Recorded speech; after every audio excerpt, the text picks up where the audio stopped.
Hi guys, happy Friday. Yuck, hate Friday. So, today we're going to go back into traditional witchcraft. That article by Robin Artisson was incredibly amazing. I love that man, he's incredible. So this is a continuation of that article. So, it's called What Her Other Voice Said to Me, and it's pretty interesting. I really love this, and this is afwcraft.blogspot.com. So, right now it says, it's so interesting. So, I discovered in the days that followed the amnesia ploy could be used anytime, anywhere. I could quickly use it, almost as if I was just tasting it for a few moments, to gain instant insights into subtle things unseen. Of course, I've used this technique for a very long time now, and the small uses of it are dependent on the full use of it. The sessions I put aside daily and nightly when I let myself slip into the presence. So the more you do it, the better. There is no reason to try and overstructure this into a schedule. So at any time you find yourself walking outside or even sitting in your own home alone, you can slip right into that. So using the technique, he says, I was able to for the first time to directly talk to the spirit of my own house, a stone that I had taken with me when I came from Maine. After living there for 8 months, was suddenly under the influence of this subtle and soul state, able to reveal its own soul to me and to appear in my hands as a sentient little being, reaching out to communicate directly to my soul. It is so incredible. That is really incredible. Part of what you need to remember when you do this is that I'm not talking about using your senses less, but more. It was by gaining this state while holding the rock in my hands against my body and gazing at the rock with my full utilized eyesight that I was able to actually see the soul of the rock outwardly. So the rock certainly didn't change shape, but in another way that I cannot explain and which no one could explain, I saw the soul of the thing. It was like the rock suddenly intensified in presence and seemed to swim with life in my hands. So that's the most I can say. That's amazing. That's seriously amazing stuff. I love it. Alright, now. Okay, so it says here, I am a soul healer by profession. I'm speaking literally as well as figuratively here. I am a psychotherapist, and I work with many people every day and help induce therapeutic transformations in their lives in the midst of countless terrible problems. That term I just used to describe me, psychotherapist, literally means soul healer in Greek. So, today we take it to mean something more like counselor, clinician, and I am that. But when I gained the power of engaging my soul and the soul of everything else, I became much more powerful in my ordinary profession as well. I really like that. I really like that. Taking it to a different level with spirituality and psychotherapy. I love it. Why am I so blurry? There we go. Nope, still blurry. What is going on? There we go. Still a little blurry, but whatever. That's really, really amazing. I mean, that is really amazing. So, actually, I became dangerous, he says. So, to put it halfway humorously, I was eager to deepen my engagement with the soul of this world and all the spirits and souls that I could meet. And there are more of these powers in this world than any of us could fathom. I began to realize that this new power could open up new dimensions in my professional therapeutic practice. I knew then how therapy or therapeutic contact could happen without a single word passing between me and my clients. That I could speak soul to soul with them and create the therapeutic radiance that healed directly from my soul to theirs. God, that is incredible. That is really incredible. And psychology and psychiatrists and trauma therapists are really picking up on all of this today. And it's amazing. So, alright, so with this typical mystical zeal, I went to work and met with a favorite client of mine, someone I already felt pretty comfortable with. So in our session that day, while she was talking, I slipped into the forgetting trance, and I did it so well that for a brief moment her words to me seemed to sound blur into just noises that I couldn't understand. But my senses sharpened. I saw details about her skin I hadn't noticed before.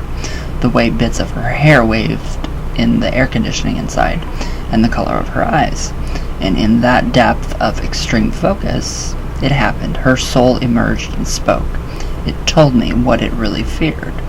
So this entire time, this spectral communication was happening. I was busy behaving to my client just as I ordinarily would. She never saw or felt that what I had done, what I had heard or taken from deep inside of her, but I told her what her soul said. I didn't say, hey, I just talked to your soul and it said such and such. I told her what I now knew. And she stared wide-eyed at me and exclaimed, yes, that's absolutely right. I wish I could have said it like that myself. And she actually did say it, so that's pretty interesting. So from that day forward, I always took a bit of time to slide into the soul level of converse with the deeper aspects of clients, friends, or anyone that I was around. Most of the time, I just sat passively learning things that I often decided the person would rather, consciously hide. So I thought about all of the people who are so obsessed with learning to read minds, when to be a soul reader, a soul talker, is far more powerful. That's interesting. I really like that. So, now he says, at my level of attainment, I can boast this. People can lie with their words, but their souls don't tend to lie. If I am properly prepared in the subtle state of perception, I can hear words that are concealing lies because the soul of the liar accuses them. However, another sorcerer who has a connection to their soul may be able to mold it into a deceptive aid to their lies. So this much is worth mentioning. The average person running around out there on the surface of life only, their souls give them away. So that's really interesting. So he says, I would like to say a few words about the nature of soul communication, which I will expand on more in the next section of this treatise. One of the initial stumbling blocks I hit in soul communication was the fact that I imagined wrongly that the communication would happen like a regular conversation, or like words appearing in my head. It doesn't. So if you try to force it to be that, it fails. What a person must do is really let go of the notion that communication has to be with words, of language, and let the meaning and deep knowledge of what is being exchanged arise in the heart and the gut level of the body.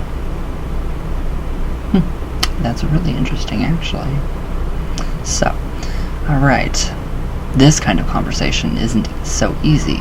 It's hard because you want to so dearly to take a more active role in the conversation, but it's easy because all you have to consciously do is stop trying to be a part of the conversation and let your soul do what it naturally does, and let the other powers communicate directly to your soul as they naturally do. I like it a lot. So, where did it go? Where did I go? Yeah, whatever. Yeah, okay, here we go. So, you just let that conceptual mindset step aside, confident that the conversation can and will go on without, and let it happen. So he goes on to say, when I started getting strong messages, it felt like my body was lighter or heavier suddenly. This is power moving in the soul. It feels bodily sometimes, like tingling in the flesh. That's kind of how it feels when I Ouija. So, or it felt like my face suddenly was tingling or gripping with an intensity. And then, in that moment, I knew exactly what I had just been told. So it didn't come in words, but in a change of profound just knowing. And this was just the beginning. So with practice, one realizes that a communication is happening all the time, and not just from you to everything else. Things, beings, persons, seen and unseen, are coming to your soul and talking all the time. Well, most come for reasons that seem either instructionable or friendly. Some don't come for such good reasons. So, obviously we have, the lower level astral beings that are going to try to do some, crazy stuff. So, on the whole, I must say that we are not surrounded by evil. and threats from the unseen world, as constantly as some of the panic mongers in our world say, like Christians who have, since the beginning, hated the idea of spirits in the unseen world and who demonize them and it quickly. The unseen world is no more dangerous necessarily than this world is, and yet this world is a bit dangerous at times and places, and that remains true in the unseen. And in the same manner that you protect yourself in this world by letting your intuition guide you away from dangerous seeming or feeling places, or being careful to only go to familiar places or to explore with care. So, the same can be said for the unseen. There's no reason to be needlessly paranoid, except of course when paranoia is the right response. So, devote a month to what I have written to you here, and you will discover what I discovered. There are keys to an extraordinary experience which works organically, powerfully, and simply. So this is how the soul is found, felt, and how it communicates with everything, even the world soul itself. That's freaking amazing. That is seriously amazing. I really want to get into that and try that out more and see what I can do and try to see what I can feel. I mean, that is incredible. That is really incredible. Imagine how incredible it would do for like your Ouija sessions and your tarot readings and all of that magic work. So, alright, now rediscovering spirit in the lost world. This is the hard one. So, now, with this great door of soul opened, things began to happen rapidly for me. When the soul awakened, the breath awakened, and far from just the rhythmic gasping of life, my breath became a sorcerer's power and a bridge to power. The game of power had begun for me, a game played out in feelings and in relationships with beings seen and unseen. Now that I was aware of them, they knew it and began to change in how they interacted with me. Yes, so once you call out to one, all of them here. Very true. So, a person who gains access to new ranges of subtle awareness, not any awareness, divorced from the physical body and senses, but fully rooted in them, intensified in them, begins to live in the soul. So, to encounter the living, airy, rushing presence of the soul, this is our reality. This is the treasure so powerfully apparent, and with us all the days of our lives, and the things that nearly all of us don't directly experience. So when you do experience it, a new life really begins. It's a genuine initiation, a rebirth from one perspective. So many people have their doubts about it because they can't believe that such a legendary treasure and such a key and a root of real power can be so easy or so close or so simple. So this is the consequence of how we have been taught by the abstraction mongers to believe that true spiritual attainments are always high achievements, complex achievements, or difficult achievements. Few people these days, obsessed as we are by illusions of grandiosity, can understand that the best achievement in all of is hiding in plain sight. So in plain sight, in plain feeling, and as in reality, very simple. So part of us already knows it. We love to point out how the simplest pleasures are the best, or how easy it would be to have a simple life. So we intuitively know that over complexities that define our modern world are problematic and filled with anxiety. So deep inside, without knowing how we know, we are aware that simplicity and the truth are hand in hand, and we long for it, a simpler, cleaner, easier way of being. Obviously, we all do. So, our obsessions with overcomplexity leads us to the final test. So, the effort to overcome our mental addiction to what spiritual achievements must really be like. The conceptual mind that fantasizes about grand ascensions and exploding arrays of color, vision, and complex understandings occurring when a person makes it to the truth. So it must give way to the mind of the senses and all its peace, simplicity, and calmness. So all of the depths that we have longed for, and not the distant heavens or hallucinatory abstraction. And in those simple but profound depths we begin to meet with and start to converse with the ancestral powers. They begin to make us remember what we lost when the wisdom of the land and the wisdom of the senses was lost. So many modern-day pagans and people calling themselves the witches have an enormous focus on the notion of the feminine divine. The goddess of Wicca went on to define for many the re-emerging hope for the more earthly and sensuous experience of what we call the spiritual. So the great goddess ideas that so many people worship tend to quickly fall into a trap of near monotheism, so as well as fall into some of the same errors of abstraction and metaphysical complexity that originally destroyed the true old ways. But these goddess worshippers are onto something real without understanding how.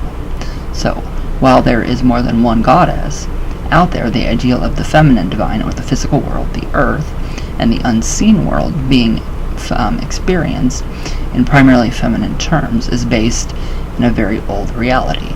All that I have been talking about in this treatise is grounded in the feminine, the idea of the sensual body, the bodily senses, the return to a condition of mind which is directly in touch with the tangible world, and the feelings and the soul.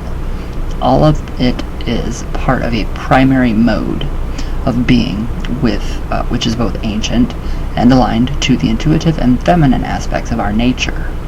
So the earth isn't just a ball of rock. It is, in fact, the body of a goddess. We would be foolish to assume that this Earth Mother, known in every pagan culture extent, is the only goddess out there. So, or just one more manifestation of a supreme feminine force, but that's another matter. So, alright, we are dealing with the mysteries of earth and flesh and feelings and senses and intuition, all feminine powers, the forces that stole us from these things, the abstracting minds and powers that turned us away from the senses, away from nature, are in fact considered the most occultist to be masculine qualities, and the philosophies born of these hallucinations and abstractions are the masculine-centered monotheisms that we all know and loathe so well. It's interesting. So coming back to the senses and the body is a return to the true and well-hidden but fundamental goddess spirituality sought by so many. It may be easier and it may be more accurate to say earth spirituality or land-based spirituality or even sensual spirituality than to say goddess spirituality. So, yeah. So, of course, for whatever truth there is in this comparison between the masculine and feminine, it is still an oversimplification. The true masculine aspect of nature itself and our beings is not a thing of abstractions and transcendence. Anyone who believes the masculine is limited to what we now know is a delusion of the mind, is carrying on the delusion in themselves.